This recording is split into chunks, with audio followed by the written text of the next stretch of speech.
오늘은 2주마다 발표되는 NBS 여론조사 자료 먼저 보겠습니다. 예, 대통령 국정수행 지지율 이게 해외 순방이 포함된 결과이기 때문에 상당히 궁금하실 거예요. 그래도 뭐 한미 또 한미일 한중 한일 정상회담까지 했으니까 뭐 정상회담에 뭐 프레이드였다 뭐 이런 이야기가 나오는데 지지율이 그럼 좀 올라갔겠지 이렇게 생각할 수 있는데 아닙니다. 자, 4개 여론조사 기관입니다. MBS 조사 바로 보시겠죠.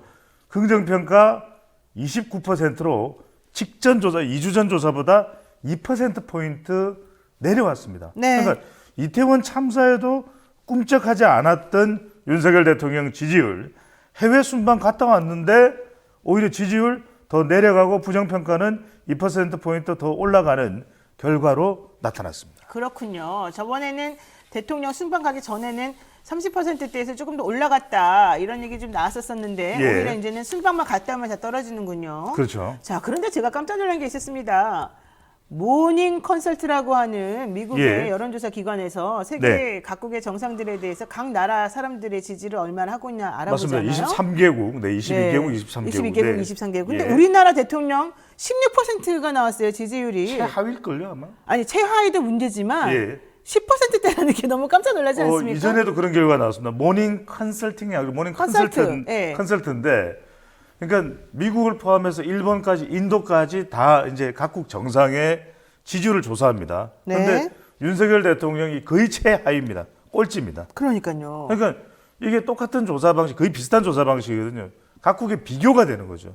그러니까 대한민국의 대통령의 리더십이 뭔가 이건 또 외신들도 보도할 거란 말이에요. 맞습니다. 바로 이 부분이 중요한데 이번에 순방 효과가 아니라 순방 어드밴티지가 아니라 순방 마이너스 징크스가 발생을 했다. 디스어드밴티지죠. 그러면 그래도 한미일 그다음에 한일 한중 성과가 있었을 거 아니에요. 직전하고 비교하더라도. 그리고 또 계속 이야기를 해왔던 것이 뭐 북중로도 있지만 북중로가 또 관계가 경색되는 것도 문제지만 그래도 이 한미일 관계가 단단해지는 건 나쁜 건 아니거든요. 그런데 대통령의 지지율에 영향을 준 것은 이 한미일 또 아세안 G20 정상 G20 정상회의 내용이 아니라 다른 것이었다는 거예요. 왜? 지금 아주 큰 폭으로 움직인 건 아닙니다. 그럼 적어도 중도나 또 대통령을 지지했을 법한 지지층 중에서 조금 이탈을 했다는 거죠. 누굴까요? 아니 이런 논란이 해소가 안 된 겁니다. 3가지입니다. 첫 번째 뭡니까? 김건희. 김건희 그렇죠? 여사. 두 번째 뭡니까? 고생 많았다. 이상민이죠. 세 번째는 뭡니까? 마봉춘. MBC입니다. 그러니까 아니 MBC도 MBC지만 프놈펜에서 발리로 가는 비행기에서 콕 집어서 CBS 채널 A 두 사람만 불러서 1시간을 이야기했다는 거예요. 이번 정권에서 혜택받는 그런 2개의 방송사 언론기관 아닐까요? 아니 CBS나 채널 A도 가면 안 돼요. 왜? 이게 얼마나 이제는 국민들의 이미지가 CBS? 나 그 CBS 좋게 생각했는데 채널 A? 재밌던데? 이제 이상한 생각이 들기 시작하는 거죠. 그래서 이게 굉장히 언론사로서도 난감한 상황이에요. 그래서 언론사 두 곳에서 나오는 이야기가 뭔지 아십니까? 뭐예요? 난감하네. 자, 그렇지만 뭐 기자 입장에서 대통령이 부르는데 안 갈 걸 기대하기는 좀 어렵지 않았을까 생각이 들고요. 자, 지금 말씀하신 것처럼 윤 대통령의 순방 관련해 가지고 순방 갈 때마다 사고가 터진다 이런 얘기가 계속 나오는데요. 조용히 넘어가는 일이 없는 거예요. 자, 그런데 특히 가장 문제가 되었던 거는 MBC 전용기 탑승 배제부터 지금 문제가 됐었단 말이죠. 그래서 이번 조사에서는 MBC의 전용기 탑승 배제에 대한 조사를 한번 하지 않았습니까? 맞습니다. 어떻게 나왔나요? 이 관련된 조사 그동안에 직접적으로 묻는 건 없었어요. MBS 역시 MBS 아니죠. NBS입니다. MBS가 MBC 기자 대통령 전용기 배제에 대해서 어떻게 생각하는지 물어봤더니 10명 중 거의 6.5명입니다. 이 특정 언론사의 취재 기회를 박탈하는 부적절한 조치다. 그리고 이 외국 편파 보도를 방지하기 위해서 불가피한 조치다는 28%밖에 안 돼요. 그러니까 지금 대통령 지지율이 29%, 어떤 조사는 한 30% 초반도 있거든요. 그러니까 대통령 지지층 중에서도 일부는 이건 부적절하다. 이렇게 인식을 하고 있다는 거예요. 그렇군요. 국민의힘 지지층 중에서도 일부, 보층 중에서도 일부는 부적절하다. 그럼 굳이 그럴 이유가 없는 거죠. 지금 근데 어떤 이야기가 나오냐면 김상훈 의원이 맞습니까? 저도 좀 확인을 하면 김상훈 의원이죠. 비대위원. 네, 김상훈 비대위원. 국회의원인데 삼성이 MBC에 광고 주면 안 된다 그랬죠, 그죠? 네. 아니 이건 뭡니까? 아니 그리고 김행 비대위원은 또 어제 밤 늦게인가 어쨌든 MBC 박문진 이사 전원 해임시켜야 된다고 막 그랬어요 또. 아니 MBC가 지금 뭘 잘못했습니까? 그러니까요. 아니 지금 취재 배제당하고 네. 그리고 MBC가 뭐가 추가적으로 뭐가 있죠? 그러니까 이게 납득이 안 가는 거예요. 그리고 우리가 가장 우려했던 게 바로 이 부분이거든요. 네. 전용기 배제가 비행기를 못 타는 것이 아니라 앞으로 취재를 못 연쇄 하게 현상이 계속 연쇄. 발생할 것이다. 네. 그러면 한덕수 국무총리가 지금 APEC 갈 때는 MBC 어떻게 되나요? 가. 교육부 장관 못 가나요? 교육부 장관이 교육 서미트 정상회의 할 때 MBC 취재 가능한가요? 네. 계속 물어볼 수밖에 없어요. 그러니까 지금 MBC를 탑승 배제시킨 것부터 좀 잘못이라는 의견들이 이렇게 많은데 거의 국민의 한 70%가 70% 정도가 이제 아니다. 그렇죠. 잘못되다고 네. 하는데 65% 이상. 그랬는데 오히려 여당에서는 점점 더 그런 잘못된 의사결정에 동조하는 듯한 발언이 계속 나오면서 맞습니다. 이젠 아예 광고도 주지 말아라. 예. 뭐 이런저런 또 세무조사도 했더니 뭐 500억이 잘못됐더라. 뭐 이런 얘기까지 하면서 계속해서 압박하고 있단 말이죠. 이건 되게 옳지 않은 전략 같은데 왜 계속 그런 일이 벌어지나요? 김행 비대위원은 네. 박근혜 정부의 대변인을 역임했던 사람이에요. 양성평등 진흥 원장을 했던 사람이에요. 그래요. 그러면 박근혜 정부에 대해서 책임을 지고 지금 석고 대제와 자기 반성을 심각하게 해야 될 때 아닙니까? 네. 아니 우리가 그냥 일반적으로 생각하더라도 그렇지 않아요? 네. 박근혜 정부가 국정농단에 탄핵을 당했는데 그 정부에서 대변인으로 일했던 사람 책임 없나요? 네. 그러니까 이게 말이 안 되는 거죠. 그런데 알겠습니다. 오히려 여론 전문가랍시고 또 활동을 해왔던 사람이고 그랬다면은 중앙일보의 여론조사 뭐 전문 기자나 그런 걸 했었을 거예요. 그러면 오히려 언론사에 있었던 사람이면 이건 안 됩니다. 네. 이렇게 언론사에 대해서 배제하는 것은 네. 그건 있을 수 없고 더군다나 국민 여론을 가장 잘 알 사람이잖아요. 이 여론조사 하지 않아도 알 사람이 네. 김행 비대위원이에요. 그런데도 불구하고 어쨌든 지금 물에 기름을 붓고 있습니다. 자, 이번에 순방에서도 또 이슈는 김건희 여사였습니다. 대통령이 아니라.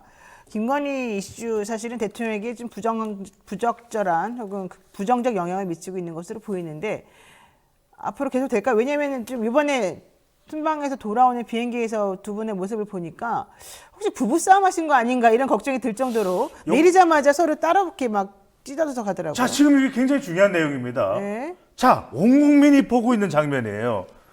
윤석열 대통령, 김건희 여사가 이 성남공항에 착륙을 합니다. 네. 자, 같은 집에 사는 거 아닙니까? 네. 그런데 따로 차를 타요. 네. 이게 무슨 일입니까?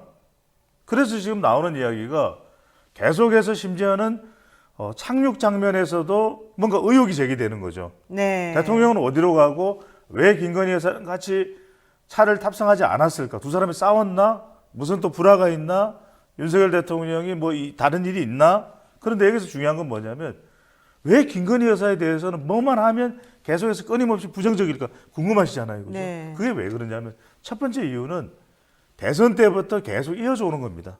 그리고 지금 대통령 지지율이 너무 낮아요. 네. 그래서 대통령 부정평가청은 대통령도 못마땅하지만 김건희 여사가 마음에 들겠어요? 마음에 들지 않죠. 그래요. 근데 부정평가청이 이렇게 많은데 김건희 여사의 행보가 조금이라도 문제가 있으면 그 네. 공격 대상이 될 수밖에 없는 거예요. 그래서 거듭 이야기를 하지만 제가 그런 칼럼도 썼습니다. 네. 대통령의 지지율이 50% 올라가기 전까지는 김건희 여사는 노출하지 마라. 어허. 왜냐하면 대통령 지지율이 50% 올라가야 그때서야 사람들의 생각이 바뀔 테니까 김건희 여사에 대해서. 두 번째는 뭐냐면 김건희 여사의 이 평가에 대해서 계속해서 혹독한 평가가 나오는 건 그동안 우리가 꾸준히 끊임없이 설명을 듣고 싶었던 부분이 해소가 안 됐잖아요. 알겠습니다. 그렇죠. 네. 자, 이 얘기 좀 여쭤보겠습니다. 민주당에서는요, 이태원 참사, 이 12구 참사 관련한 국정조사와 특검을 위해서 서명운동을 지금 펼치고 있는데요. 국정조사에 대한 인식이 어떤지 한번 좀 궁금해요. 국민들은 그렇습니다. 어떻게 생각하고 있나요? 자, 바로 같이 보시겠습니다. 이태원 참사 MBS 여론조사입니다. 이태원 참사 국정조사에 대해서 필요하다. 네. 절반이 넘는 55%로 나타났고요. 불필요하다는 의견도 41%로 아주 낮은 편은 아닙니다. 41% 네. 좀 팽팽하게 맞서있는데 이건 조금 성격이 다른 것이 이태원 참사에 대해서 대응을 잘하고 있냐면 대응을 못하고 잘하고 있다고. 있다가 20%대, 못하고 네. 있다가 한 70%, 60% 후반까지 나오거든요. 맞아요. 이건 약간 좀 여야 간의 대결 구도가 있는 것 같아요. 이 국정조사 부분은. 그래서 여야 간에 좀 대결 구도 성격이 있다 보니까 55대 41. 그렇다 하더라도 중도층은 국정조사 쪽에 더 무게를 두고 있는 거죠. 그러네요. 이 이야기는 뭐냐?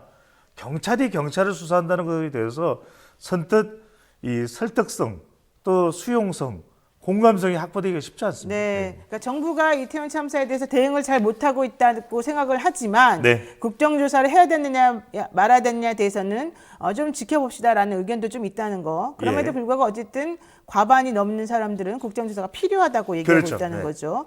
자, 희생자 명단 공개에 대한 여론조사도 있었죠? 예, 이게 조금 민감한 부분인데 네. 큰 차이는 아닙니다만 네, 바로 오차 보시겠습니다. 범위 내인 것 같아요. 예. 예. 희생자와 유가족의 슬픔을 정치적으로 이용하려는 주장에 불과하다가 49%로 나타났고요. 거의 절반입니다. 네. 유족들이 반대하지 않는 한 이름과 영정을 공개하는 것이 자, 이 두 조사에서 여러분들이 하나를 발견할 수가 있습니다. 뭐냐? 유족입니다. 동의. 유족에다 네. 여러분들 동그라미를 치는 게 핵심입니다. 자, 희생자의 마음을 헤아리는 건 중요한데 희생자에게는 어떻게 물어볼 수가 없습니다. 그렇다면 희생자가 없는 상황에서 핵심은 유족입니다. 그래요. 유족에게 물어보는 것은 우선됐어야 되는 것이죠.